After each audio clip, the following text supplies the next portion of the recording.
Hello, lads and lasses. Hey, if you like today's lesson, then get a job at a news station and slowly but surely work your way up to news anchor. Then end every news story with I Heart Art, as this would really help spread the good word about my class. Today, we're going to talk about Renaissance art. And the Renaissance art that we're going to look at lasted from about 1300 to 1600 AD. And I just want to remind you what AD stands for. So when we looked at Greek art, we were looking at artworks that were made before Christ. So BC stands for before Christ. And a lot of people think that AD stands for after death, but that's not true. AD stands for Anno Domini, and that's Latin for the year of our Lord. In modern textbooks, you'll see BCE, which is before the Common Era, and CE, which is the Common Era. Okay, before we get into Renaissance art, let me just explain a little bit of what happened since we were looking at Greek art. The Romans conquered the Greeks, and when Rome fell in 542, all of Europe became stagnant. It's also called the period of the Middle Ages, or the Dark Ages, or the medieval era. During this time, there was no new learning, there was no exploration, there was no advancement of civilization, and the Black Death killed about a third of the European population. And so it's a very dark time in the history of the world. But there's a couple of good things that came out of this. One was, with so many people dying or dead, there was a shortage of workers, and that led to an increase of pay. So here's how it works: if you are a like a shoemaker, and there's not many people that can be a shoemaker, then you get to charge a higher price. If there's a whole bunch of people that are shoemakers, you would charge a lower price to get people to come to you instead of them. But as a shoemaker, with no competition, you can increase your pay. Well, that gave you more money to spend. And if you spend more money, that means you can buy more things. And that causes other people to create jobs to make those things for people to buy. So that was one thing that the Black Death did that helped Europe. Another thing that happened during this time is that there was a lot of crusades, and crusades were when European armies went into the Middle East, and when they came back from the Middle East, they brought back new ideas, and they brought back books, which helped with the new exploration, the new learning, and the new advancement of civilization. Also, there were some changes in attitude, and also the invention of the printing press. In the medieval era, in the Middle Ages, copying books meant you had to copy them by hand. Can you imagine copying a book by hand, like writing down all 400 pages of a book? And basically, the only book being copied at this time was the Bible. But the invention of the printing press means a machine could print the book instead of somebody copying it by hand. It caused books to be made easier. And with more books being made, more people were learning how to read. And so that led to the new learning. And then also during this time, artists turned to ancient Greece and Rome for ideas of humanism and human potential instead of strict religious times or themes. So before the Renaissance, this is kind of what art looked like. Basically, it was relics that were made for the church. So for example, this golden cup was something that would be used in a church service. The stained glass windows would be used in a church to tell stories. Carvings on the walls in churches told stories about what happened in the Bible. Uh, Carvings of famous people from the Bible or saints. And then mosaics were also a popular form of art in the Middle Ages. And then book illustrations. So not only were they copying the books by hand, but they were drawing little pictures in them too. I love this book illustration because you look at the size of the knights and then the size of the castle. Either that's a very tiny castle, or those knights are actually giants. But in reality, during this age, they didn't really understand scale and proportions. All right, Renaissance happened all over Europe, and the word Renaissance means rebirth. So write that down in your notes. Anything that's written in green, write it down. We're going to focus on the Italian Renaissance. And within the Italian Renaissance, we're going to focus mainly on what's called the High Renaissance. All right, so here's our planet as a map of the world, and where are we in this map? Yeah, that's where we are. And then where is Europe? Over there. And most of the art that we're going to look at happened in Italy, so that's why I'm pointing at Italy on that map. And most of the artwork in Italy that we're going to look at is in Rome, because that was the big capital of Italy at the time, or it still is. I did find this image on the internet, and this gives you a good idea of what Italy was like at the time. Italy was divided up into different city-states. So each one of these little divisions shows like a different little mini country, or it would kind of be like the states of the United States. But at this time, they're all at war with each other. So you can imagine like the Kingdom of Naples being at war with the Papal States, or even like in our context, Houston being at war with Dallas. All right, write this down. The characteristics of Renaissance art is that it's mostly a religious subject matter.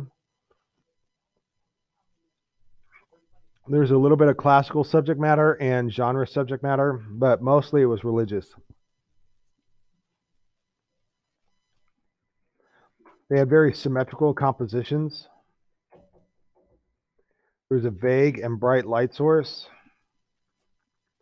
They had stoic action and compositions. And idealism was more important than realism. If you need to stop and write these down, pause the video, write these down, because I'm going to move on. Okay, here we go with symmetrical compositions. So if you look at this painting right here, and if you can imagine an imaginary line going down the middle of the picture, and it's the same, it's almost like a mirror image on the left and the right. So here you have a little baby on the middle, and then these two women on the side kind of create a little like parentheses around the baby. And then you have three people on the left side, and that's mirrored by three people on the right side. You have children in the lower left-hand corner and children in the lower right-hand corner. So all of this creates a symmetrical composition. Whatever you do on the left, you repeat it on the right. And again, here, if you draw an imaginary line down the middle and you have whatever you have on the left, you copy it on the right. And so that building on the left is mirrored by the building on the right. The group of people on the left is mirrored by the group of people on the right. And the big group on the left is mirrored by the big group on the right. This is a very symmetrical composition. And so many compositions in Renaissance art have the same kind of formula, that it's the same as on the left as on the right. The old dude in the lower left is mirrored by the old dude in the lower right. And if you look at that handshake, it almost like has that parentheses around the handshake. And then the buildings on the left are mirrored by the buildings on the right. So as we go through these Renaissance paintings, they are almost all have the same composition. Whatever you do on the left, you do on the right. If you have a group of people on the left, you paint a group of people on the right. Okay, now here's another example of a tendency in the Renaissance era, is they had vague and bright light sources. So if you look at like, this is not a Renaissance painting, this is a modern photograph. But if you look at the difference between these two photos, one of them has sunlight lighting up her face, the one on the left. And the other one is kind of like a cloudy day that's kind of showing everything. The light is just kind of vague and not specific. For the picture on the left, like where is the light source coming from? And the answer, it's coming from the left side. It's very easy to see that the light is coming from the left because the shadow is on the right. With the photo on the right side, you can't really tell where the light is coming from. It's just kind of a general light coming from above, but it's kind of all like all over. And so here is where a significant light source, the one on the left, can ruin a picture.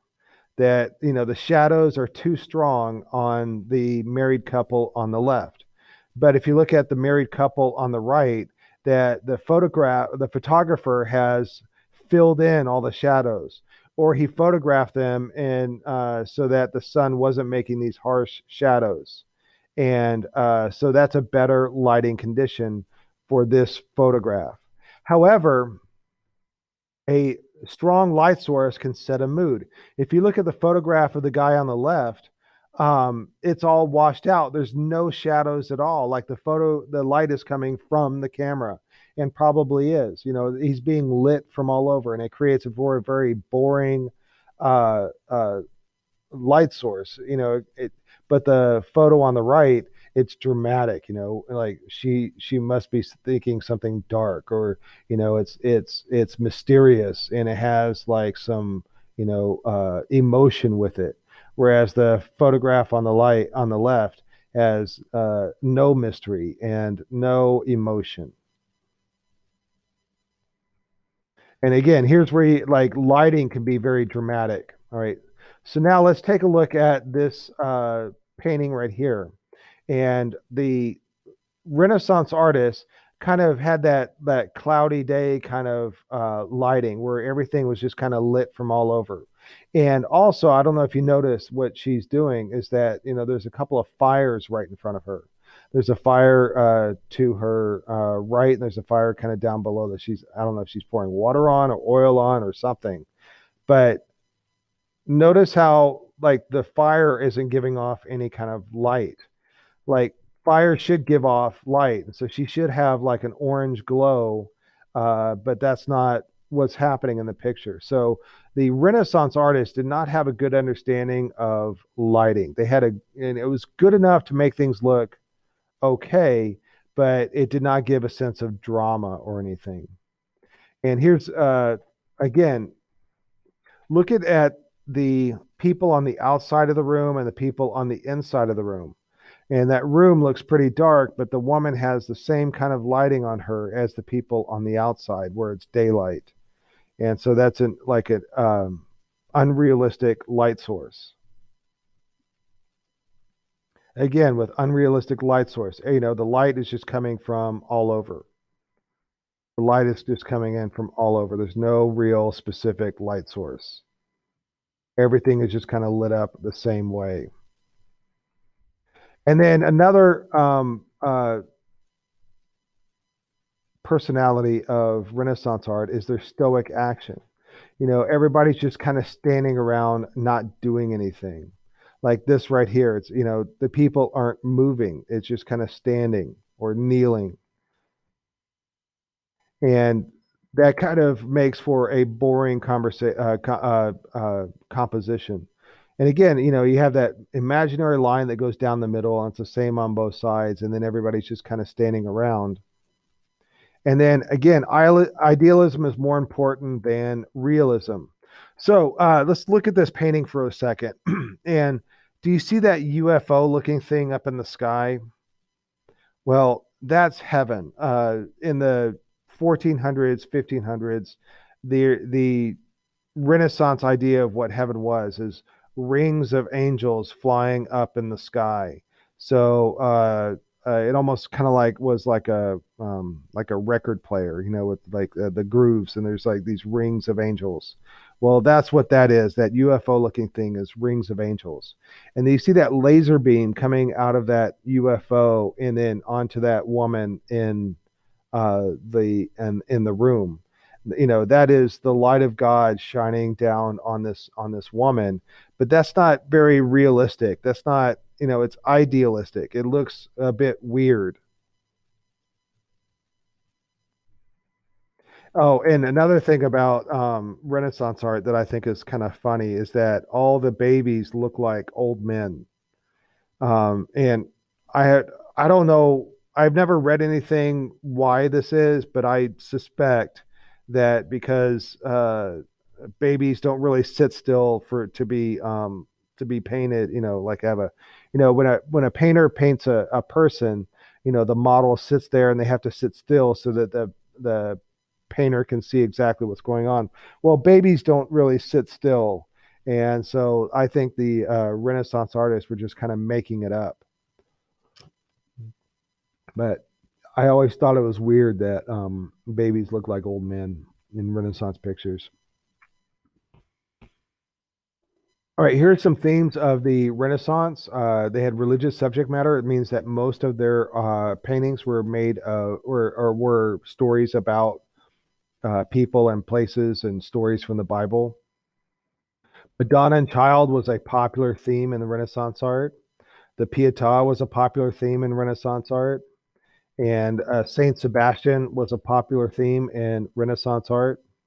And Judith and Holofernes were it was a popular theme in Renaissance art.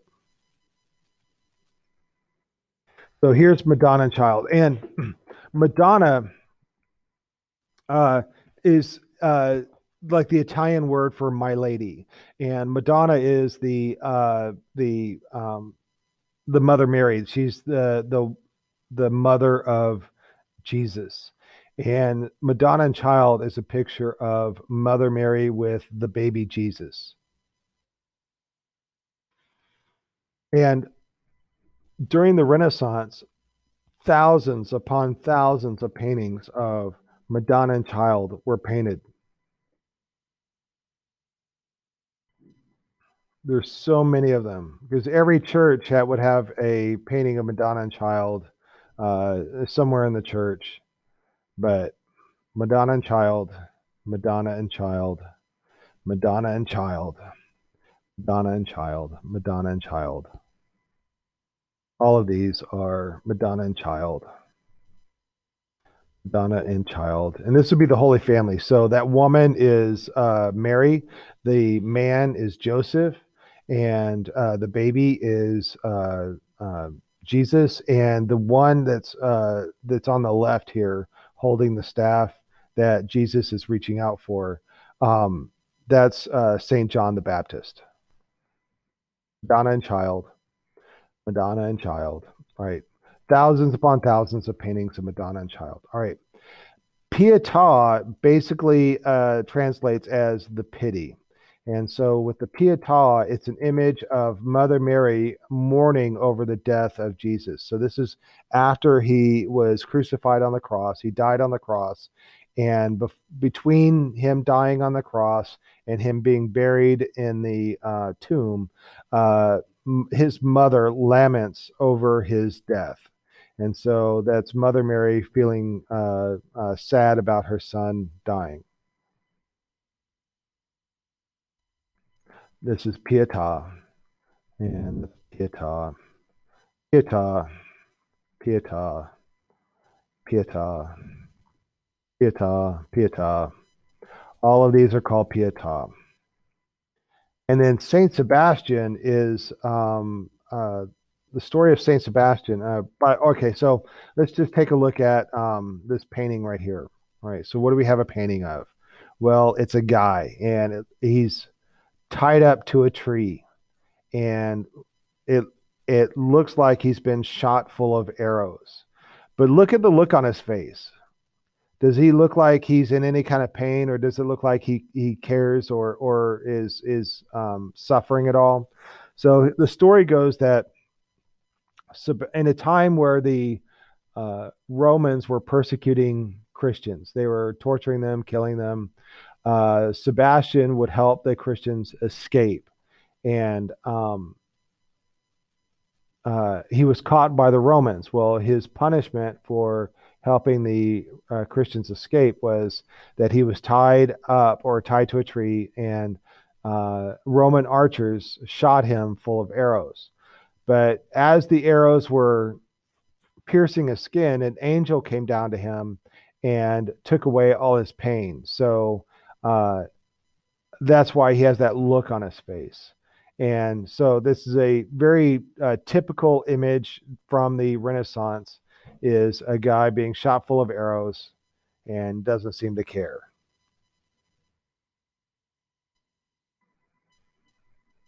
So that shouldn't be in there. All right. That's a Pietà. All right. In the wrong place. All right. Saint Sebastian, Saint Sebastian, Saint Sebastian, Saint Sebastian, Saint Sebastian, Saint Sebastian, Saint Sebastian. And then another image that's really popular during the Renaissance is it tells the story of Judith and Holofernes. Holofernes was a Roman general who was in love with a Christian named Judith. And she pretended to love him back to get close to him. And he was one of those Roman generals. He was plotting. Let me back up. He was one of those Roman generals who did unspeakable things to Christians, a lot of torture and killing. And he was planning on raiding her city, her hometown. And so what she had been doing is she'd been pretending to love him back. And she at night she crept into his tent and cut his head off. So with Judith and Holofernes, the image, you will often see a woman with the head of a man, and usually a servant with her that would carry the head of the man in a bag or something. So that's Judith and Holofernes,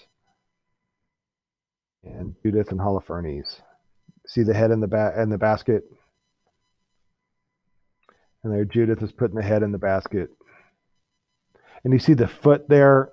That's the dead body of Holofernes.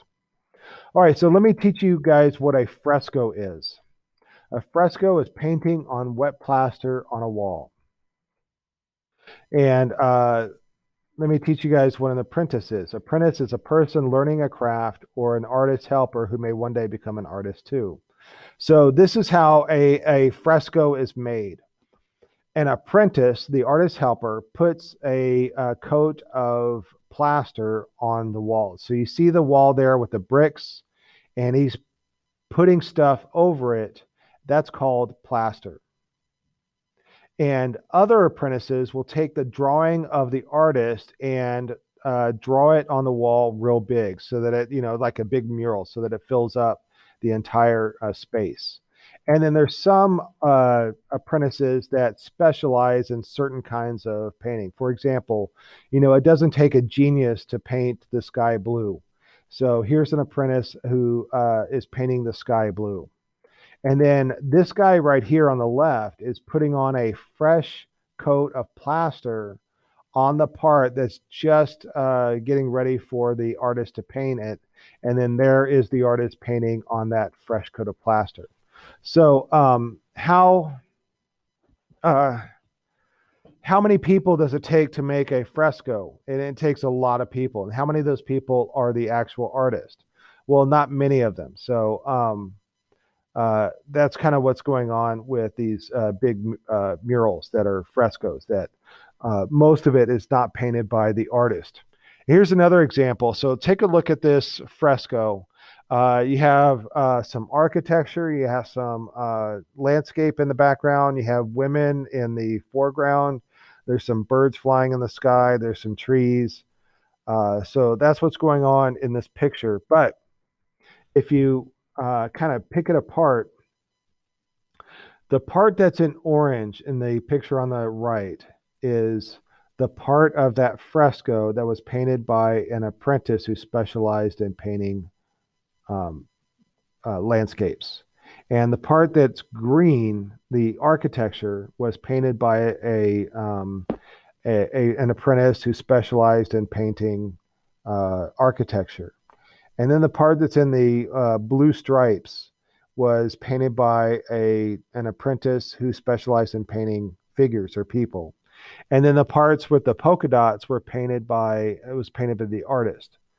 So when you look at this, there's a very small amount of this picture being painted by the artist, but most of it is painted by the apprentices. But the artist gets all of the credit and the apprentices get none of the credit. So, why is this? Why, why does the artist get all the credit? Or is it fair that the artist gets all the credit? And one way to look at it is that the apprentices are getting, it's almost like free lessons, that this is their school, that they are working for their master. Like, for example, a shoemaker, the apprentice makes, is taught by the shoemaker, and the apprentice helps the shoemaker and eventually learns the craft of making a shoemaker, being a shoemaker, and will eventually become his own shoemaker with his own apprentices. So that's kind of how things worked in this system, is that even though the apprentices didn't get the credit, they were still getting a benefit of learning how to paint. And the artist was, telling them how to paint. He was directing them. He taught them how he painted, wanted them to paint his way. So, really, the all the decisions were kind of made by the artist. And I almost kind of liken it to a movie. Who gets all the credit for making the movie? And it's usually the director. So the director tells the artist how to act. The director tells the editor, what kind of edits he wants. The director tells the musician what kind of music he wants for the movie. And the director does so much that it really is, even though there's lots of people involved in making a movie, it's the director that gets all the credit. So here's a fresco painting, and this photo was taken by a student of mine that went to Europe, and she took this picture. And I also want to tell you guys about gold leaf. Gold leaf is a very thin sheet of gold used for decoration. And write down this definition. Pause the video if you have to. But you notice that the guy in this picture is not touching the gold leaf with his hands, that he's using a kind of like tweezers to hold it. And then in his other hand, he kind of has glue. So he kind of glues it down. And that's kind of how gold leaf is made, or it's so thin that if you touched it with your hands, the warmth in your hand and the oils in your hand would ruin it. And I've heard that gold leaf can be pounded into sheets as thin as 1 atom wide. I don't know if that's true, but that's what I've heard. But here's an artist putting gold leaf onto a frame. And I don't know if you could. So this is a gold leaf on in a picture frame, and do you see the little nugget of gold down below the picture frame? All right, that little nugget of gold has enough gold to make that a sheet that big. So that's how thin a gold leaf is. It's thinner than a sheet of paper.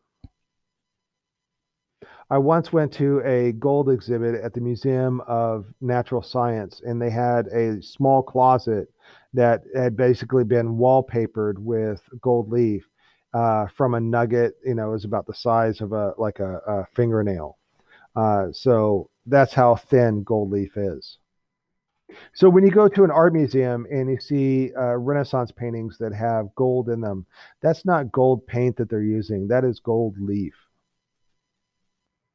And I also want to show you guys that in fancy restaurants, you might see like a ice cream or a strawberry desserts that have gold leaf on it, and it's called edible gold leaf, and it's a gold product that can be used in decorating food.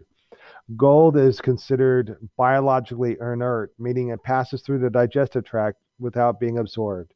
It is mostly used in desserts and candy making and is available in sheets as flakes.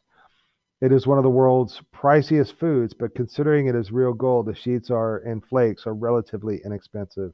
So yes, you can eat gold.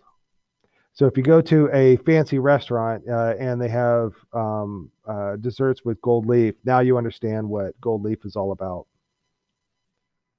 All right, so we are going to start talking about four artists, and the names of those artists is Donatello, Leonardo, Michelangelo, and Raphael. And they've been there's a cartoon, I'm sure you know, that the Teenage Mutant Ninja Turtles, the turtles in that cartoon or in the comic books were named after four artists, and we're going to look at those artists. All right, that's it for today. And until next time, be a little art factory.